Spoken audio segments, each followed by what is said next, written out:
First of all, they have great coach and a great culture of winning.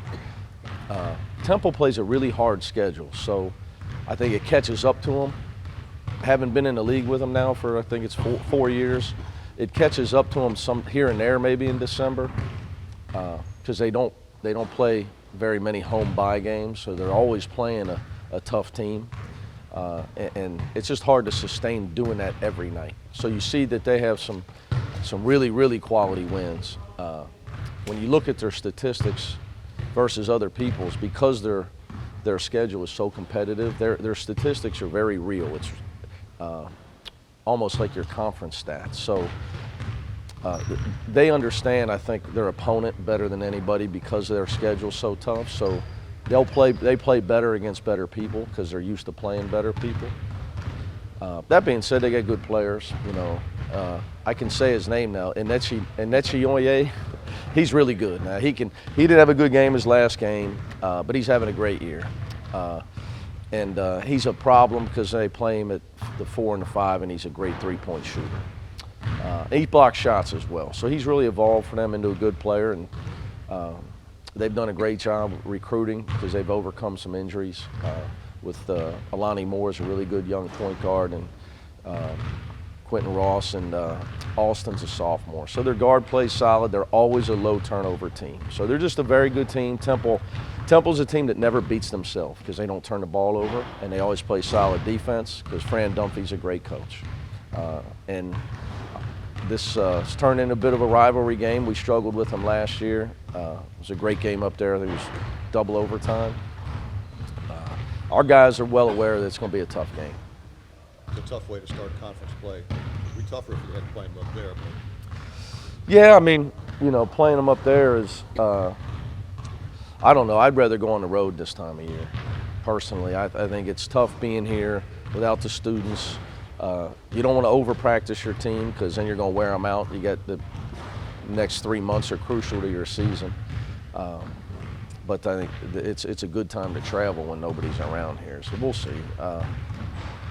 But you know, all that stuff goes out the window. It's a 40-minute game Wednesday night at 9 o'clock. What about the matchup between the big guy whose name you can now pronounce and I can't, and Kyle?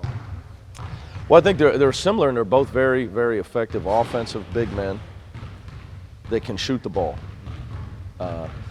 You're 2 6'9" guys that can make shots on the perimeter. Kyle's probably more of an inside scorer, but they're both. They're both. I don't really know our leading scorer is Jacob or Kyle, our leading scorer. I don't get into that much.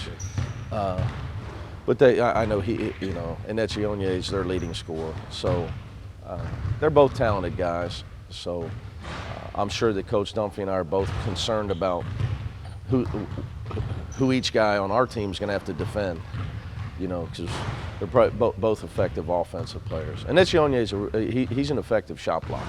He's very good all-around player. You mentioned Jacob briefly there. Could he have done what he's done this year, last year, if he had played more? I mean, did he need that time to come along slowly? Because he's really. I think last year, you know, when you look back, it's just a time of development. You know, he played last year. It's not like he didn't play. So I think the intensity of the game, he would tell you that where he played at St. Michael's, he didn't play high-level competition all the time. He was a high-level talent, but he didn't play high-level competition. He didn't get it in practice at the high school he was at. He was at a small private school. He got great coaching, but he didn't have anybody that could challenge him in practice at all. And the division they played in at times, he didn't play against great athleticism all the time. And really until his last year, he didn't step up to where he was playing higher level AAU. So I think the athleticism, the size, the speed of the game was a big change for him. You know, once he's adjusted to that, you know, but I still think he's going to be a lot better than he is right now. Yeah, he takes over games. He can do that. Well, he did it the other day to some extent. Well, he's learning how to be more aggressive with that. You know, I think at times I'm still imploring him to not defer, to not stand on the wing, to get himself more involved. It can't always be me forcing him to get the ball, because then the other team's going to know it's coming. He's got to be more aggressive in getting himself free and looking to get himself free on the attacks. But his teammates know. I promise you, they know. All you got to do is ask them. They understand. You're right. You talk about being aggressive with Gary Clark. You've talked about that for a couple of years. He's a nice guy. We all know that. He plays hard, but something changed the other night where he demanded the ball or anything like that? Well, Marshall wasn't. They're not a great interior defensive team, and with Kyle not playing a lot, Gary became the guy we were getting the ball to inside. Gary's another guy. At times you got to call his number, or he'll defer. Jacob and him are a little bit like that, but we're still evolving. I think offense is far from our issue. With our team, my main concerns with our team are still the same. I think with this team, overall playing with toughness for 40 minutes is the key to our team. We have 2 losses, and I thought our toughness wasn't there in the second half of either game.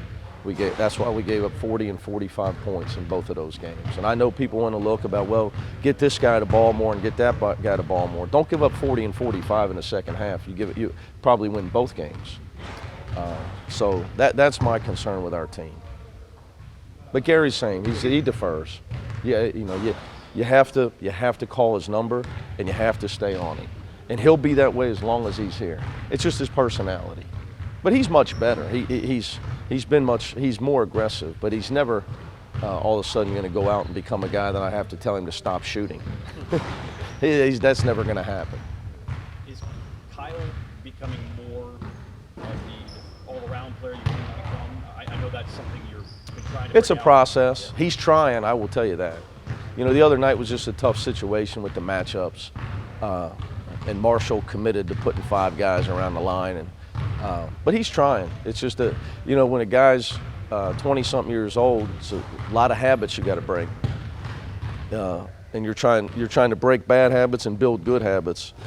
It's tough to do in 20 hours a week of practice, and the limited time that we have with our guys. But I will tell you, he wants to do well. He cares about the team. He wants to be a better defender, better rebounder, and that's why he's here. He wouldn't have come. I mean, it's not like it was a secret that if you come to Cincinnati, you need to play defense and rebound. He chose it because he knew what was good for him. So it's a process.